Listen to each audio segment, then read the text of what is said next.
Today we're talking brisket. No, not the kind you find at a barbecue competition. This brisket doesn't require any seasoning rub or long hours in a smoker.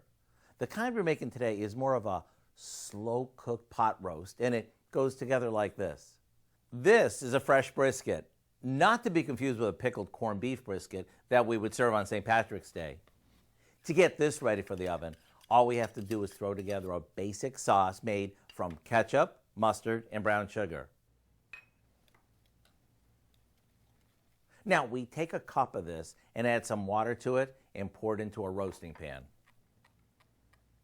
We place the brisket on top of that, fat side up, and slather it with the rest of the sauce. At this point, the oven does the rest of the work.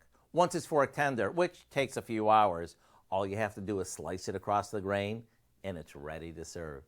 To say this brisket is full of flavor is an understatement, and it's so tender. To get the easy recipe for our crowd-pleasing brisket, all you have to do is visit our website. I'm Howard in the Mr. Food Test Kitchen, where today we found a slow-roasted way for you to say, ooh, it's so good.